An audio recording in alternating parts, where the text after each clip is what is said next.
Oh my god, oh my god, oh my god, oh my god. Hello, welcome to this video. My name's Dan, aka Lucent. I'm a music producer and songwriter, and today I'm going to be discovering a new genre. I'm going to be discovering hyperpop. So, let's go.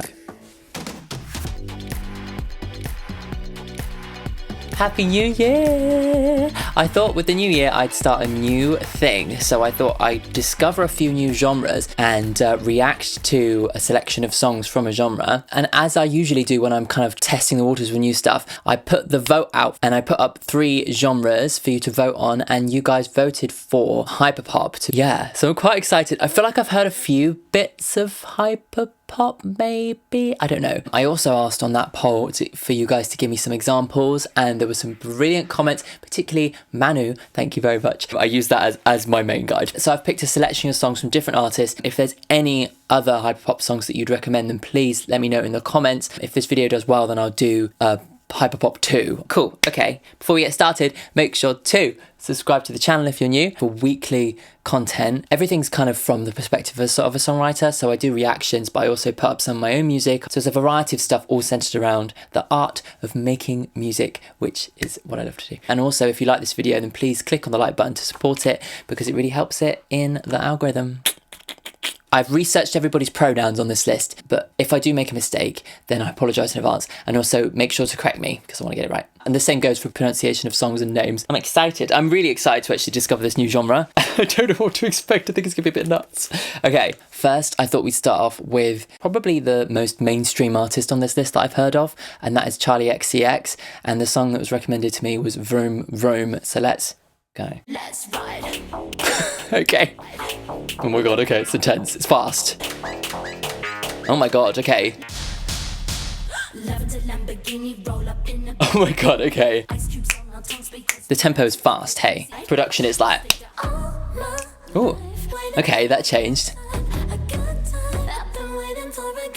I've been waiting for a good time all my life.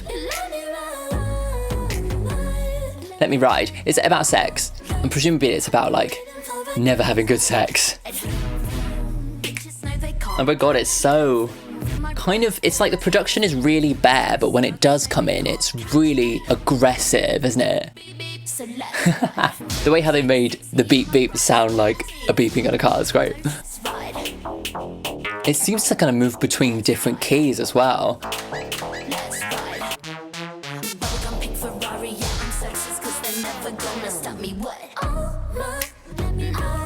Much more like bubblegum pop. It's kind of like almost like an ironic bubblegum pop, isn't it? Especially if it's about sex. Bitches know they can't catch me. Bitches know they can't catch me. It's cool because it kind of has this kind of dream sense to it, as well as this real aggression. So softness and aggression, like that. Smushed. Oh, that was interesting, yeah. Oh my god, okay. All the stuff I've heard of Charli XCX before has been, I guess, much more poppy. The stuff that she's kind of been on the radio with, I guess. Yeah, that's very different. But I really love the creativity in it. It really moves between quite kind of bare production and really aggressive in your face production. It's like a song that's built of like moments, isn't it? And I think that less produced sections make the moments where those kind of interesting sounds come in, make them even more effective, because they kind of come out of nowhere and kind of come across maybe more like aggressively and very in your face. And the production goes to places that is not necessarily sonically pleasing, you know? That's kind of, it keeps you on the edge of your seat. Also, yeah, I loved how she did the beep beep, because it's like when you actually build up a beep of a car is built of different sounds, right? And actually when you listen closely, it's 2 kind of dissonant notes, gives it that very sharp sound, and that's what she's imitated with her saying beep beep, because it's like beep beep and beep beep, and it kind of clashes and makes that sound of a beeping, which is very, very clever production. Yeah, that's incredibly clever production, isn't it? And it's called Vroom Vroom. Like, Let's go on to the next two songs. Okay, so this next artist is Dorian Electra. They've been suggested to me multiple times, and this video will be a good place to really dive in. But the ones that were suggested to me were these two songs, Gentleman and Milady. So I'm guessing they're two songs that kind of go together.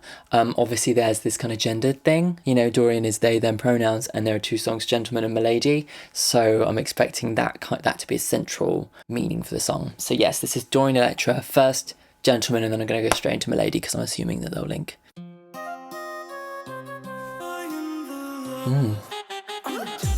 Whoa, okay. Oh my god, such interesting sounds. Wow. Wow. God, the vocal stylings are so unique. Oh my god. It's like you don't know where to listen. Oh my god. And there's moments of like full production and then there's nothing again. Like there, like. I'm a gentle man, take my gentle hand. Wow. God, that bass is like. Okay. Straight into Milady, let's go. And I'll do my thoughts on both afterwards. Oh, harpsichord, love that. Wow. Milady is chased, my Milady is a whore. Oh. Love that drum drop, very 80s. Oh. Oh my god, it's all over the place, isn't it? It's amazing, actually.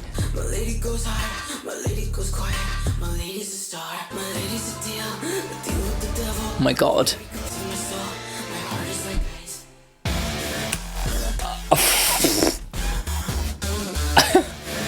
Oh my god, I don't know what I'm listening to. Wow. Oh my god, okay. Wow. Shit. Wow, the ending of that really just went off, didn't it? It just like took it to that place with the production that is just so really jarring, but purposefully jarring. You know, it's meant to create this feeling of almost like distress, and that seems to be the current kind of theme, is that hyperpop doesn't want you to relax, does it? It wants you to be constantly on your toes. It wants you to be constantly paying attention to what it's doing, because if you even switch off for just a second, you're going to miss so much detail. Very unique. I've never really heard anything quite like it. These two songs seemed quite simple lyrically, but they're very focused about what they want to say. Yeah, let's have a look at the lyrics. So in the first song, they seem to be taking on this role of maybe the perfect gentleman. Yeah, tipping the crown, you know, wearing the fedora, old school Hollywood kind of masculine ideas. I say the perfect thing, then I make you spin around. Yeah, I'm lighting you up, throw you around. This is a conquest, a war is going down. Taking on this character of the perfect gentleman who's going to say exactly what you want and then undermine you, undercut you. So maybe there is like a real criticism of this kind of gentleman stereotype. I appreciate the kind of undermining the gender constructs in that. Let's have a look at Milady as well. This one seems to be explaining the perfect lady character, and again undercuts that. You know, gentle, kind, she loves me, she's mine, you know, that kind of ownership, sexy, pure, chaste, and then she's a whore. And then the final verse, Milady can't find her, Milady's not real, Milady's a dream, Milady's a deal with the devil, a very good price, the price of my soul, my heart is like ice. So it's extremely dramatic, but it really does there, I think, reveal Dorian's position on these gendered stereotypes as being extremely damaging. If you expect women to be this perfect character, it's like making a deal with the devil. Is it worth the price of somebody's soul to kind of fit the stereotypical social norms, you know? Yeah, if I've missed anything, let me know. The next artist is Arca, and the next song that was suggested, I had to Google how to pronounce this because it's a Spanish word, mequetrefe. Let me know if I said that right. Oh.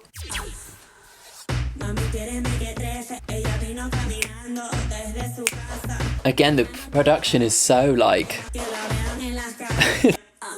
it's really juddering, stuttery, isn't it? Glitchy. Like those drums are so cool, so different.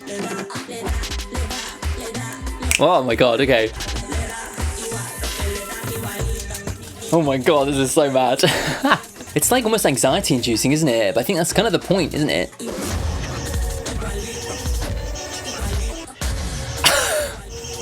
Oh my god.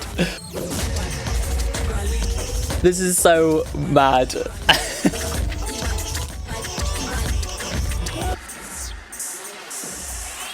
So like glitched out. It's almost like everything's breaking down, isn't it?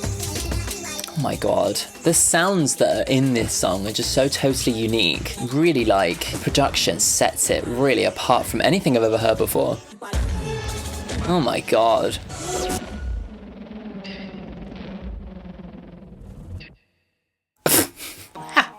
My god, what? Jesus Christ. See, I thought the production in the first two songs was pretty nuts, but that one, oh my god, that is crazy. So Spanish artist, so obviously I don't know what the lyrics are. Spanish speakers, make sure to let me know what that song's about, if you can give me a little translation. My Spanish is limited to what I picked up from watching Elite, which is mostly swear words. Anyway, so yeah, that song was bonkers. It's kind of showing me like the limits at which you can push music production. Sometimes, like, I could be, as a producer, I can be a little bit afraid to push the boundaries too much for fear of making music that sounds uncomfortable. But this is something that really proves that you can take music to almost like an anxious, uncomfortable place and make something that's extremely affecting to the listener. Yeah, so it's really inspiring for me, and it really proves that like sampling can take you to musical places that are unlike any other. A lot of these songs are very short as well. I think they're tight, they're focused, they know exactly what they want to do, and they don't waste any time. And also, like, another production thing, there's no long reverb trails. You know, everything is cut short and tight and snappy. You know, so the next song on my list is was highly featured in a lot of different websites. This is Money Machine by 100 Gecs, featuring Laura Les and Dylan Brady. I don't know what to expect at this point, but apparently this is like well known as like a central hyperpop song, so I feel like this one's going to give me a good understanding of what hyperpop's about. Ooh. You think you're so fucking cool, huh? Very electronic. Yeah. It's aggressive, isn't it? Oh my god.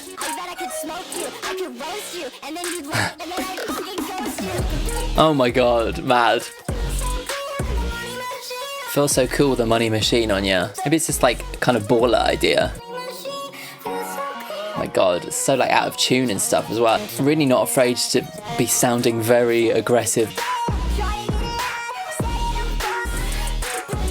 The vocals are very, very, very highly treated. It sounds the edge of electronic.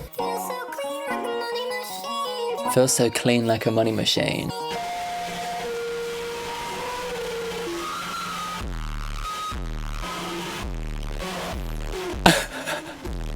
Oh my god. Okay, that was a bit crazy.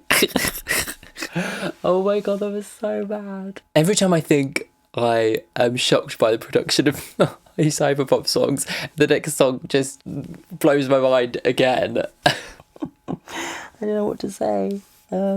I guess like the Money Machine is some sort of criticism of capitalism. That's kind of where I'm going with it. Dodgy dealings and stuff. Do you know what I mean? That's kind of the vibe, the kind of sarcasm that I'm picking up on, I think. Again, like so many interesting sounds. That one seems to take a little bit more from like metal, especially at the end. It was just all sorts of mad distortion, but it was tied down to this like side chain, like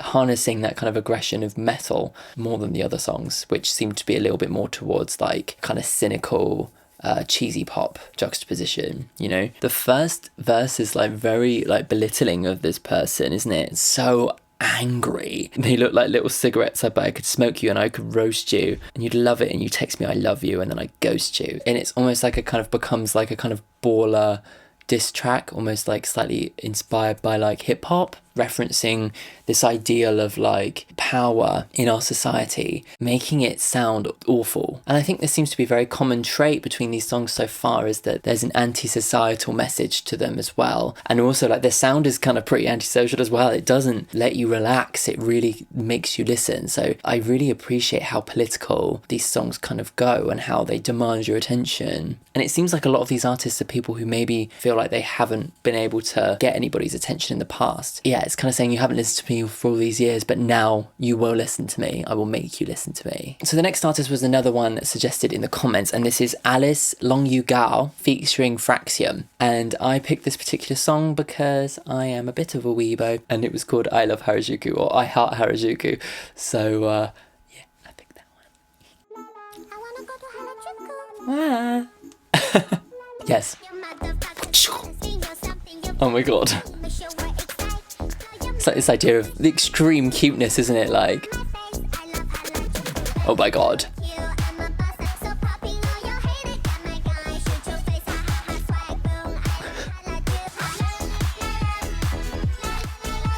It's this like uber cuteness, but it's like really juxtaposed to the production and the lyrics, which are really aggressive. That's kind of the attention grabbing thing that a lot of these artists seem to be going for. Pika pika! This really does really harness that feeling of Harajuku, you know, the hyper cuteness, but with a kind of edgy darkness as well. Sounds like something you'd hear in like an arcade in Japan, you know.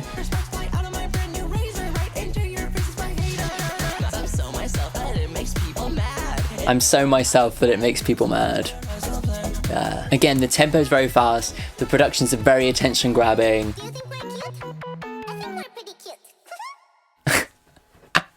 Magia by Kira Kira Kira Vroom Vroom. Motto Motto Motto Kara.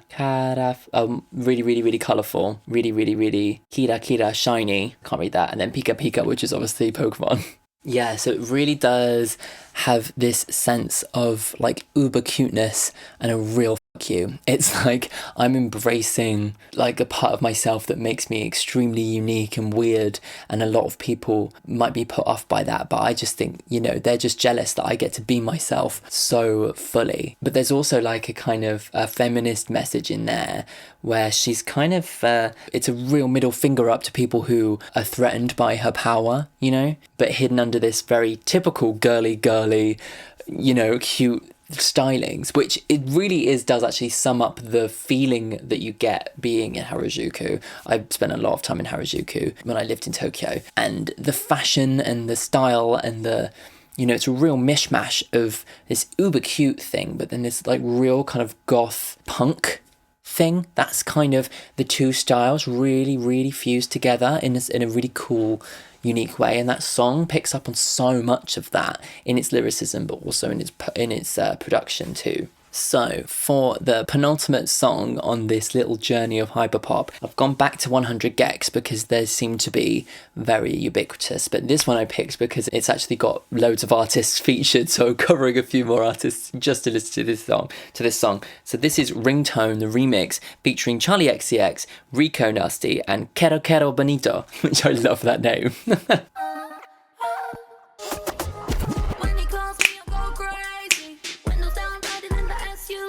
It reminds me of Ashniko actually. I did an Ashniko reaction back in September, so you have to check that out if you want. Okay.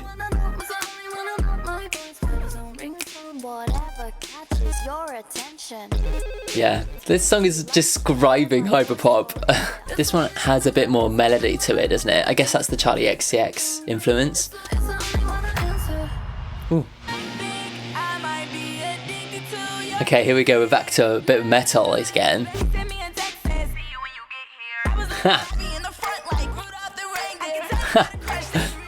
There's just so much to listen to, like I can't quite pick up every sound, you know.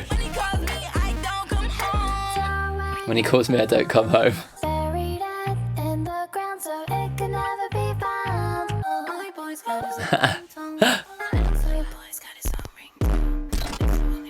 Oh my god, here we go again. It's certainly not casual listening, is it? Maybe it's like this idea that like the anxiety of picking up the phone, which is something that like modern, like us, our generation kind of is like really kind of stupid about. Like they've given the boyfriend the only person with it with his own ringtone so that she knows like who to answer and who not to answer. Let's have a look at the lyrics. This first verse seems to say, so 27 missed calls lighting up my cell phones, 45 group texts, 50 group DMs. It's like an overstimulation of messages from people all the time. And so they save a ringtone to the boyfriend, and that's the only one. That means they can shut out everything else. So it's this kind of like building up of anxiety of all this kind of information that you get from having on your phone all the time, and how it can really make you feel anxious. And I think that's why the music sounds anxious too and takes the listener to that place. Yeah, putting it on vibrate when I'm with you. So they're trying to be, I guess, a bit healthy about it, because the only person that they want to speak to is this boyfriend. So they put it on vibrate when I'm with you so they can put all their attention on the person, set this special ringtone so that they know when to answer and when not to answer. It's like cutting away all the clutter. Oh, and then there's this other verse. I guess it was a different artist on it, but I used to love that ringtone when you called me. Now it makes me sick. So maybe it's different perspectives on this, and now this specific ringtone, like further in the future, now we've broken up, now something shit's happened. Now when I hear it, it makes me feel sick, so I avoid it. So it's, yeah, interesting. The final song I've chosen to do is from Sophie. Now, I heard last year that she actually passed away. Yeah, she was only 35. So that's really sad. I heard about it, but I hadn't actually ever heard any of her music. So, yeah, I didn't know. But, yeah, when I was researching today, there was one song that kept on coming up by Sophie, and that's Immaterial. And I thought I'll save that one for last as like a kind of like nice final song to do for this video. So this is Immaterial by Sophie. Oh, I like the beat of this one. Wow. Oh wow, I love that high synth in the background. Oh my god, oh my god, oh my god, oh my god. Oh shit. Oh my god, this is like sending me. I love this. This is great.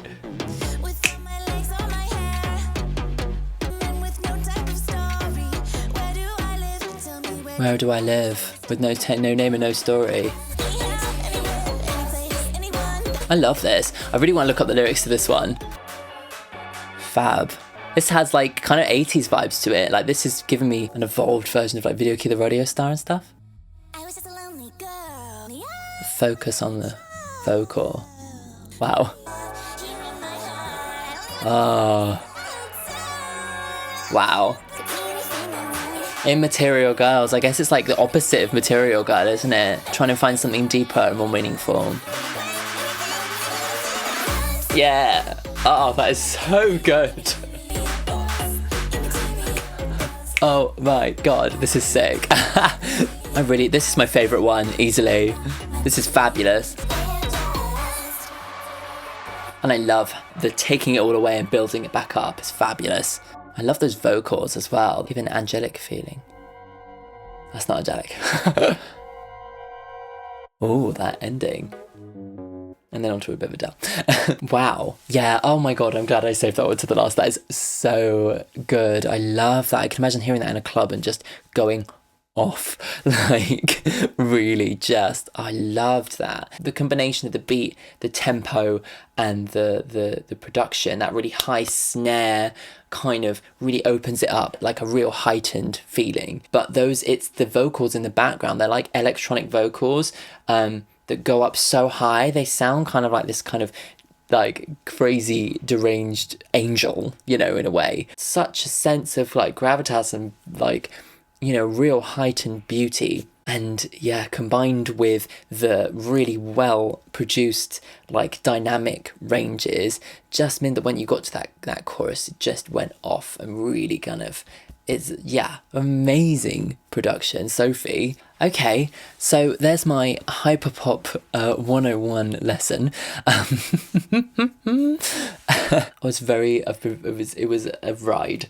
I feel like as a genre, it has so much going for it. It has incredible amount of creativity and passion, but really seems to be a place for the marginalized groups of people to just take their anger, take their anxiety, take their feeling of social injustice and really let it all out in whatever way it comes. So it's incredibly inspiring to listen to stuff like this, because it really just grabs your attention and doesn't let you go. It feels very current. It feels like it really goes along with the societal politics of the moment. I feel like, having not listened to it until now, really, I feel like I've been missing out on like what is, I think, when we look back, going to be a cornerstone of this societal movement at the moment. That was great. If there are any other songs that you feel like should be part of my Hyperpop education, then make sure to comment them below, and hopefully if we've got enough, then I'll do a follow-up video if you fancy that, where we can discover more Hyperpop. Make sure to also subscribe to the channel if you haven't. Give the video a like. Yeah, if you want to check out my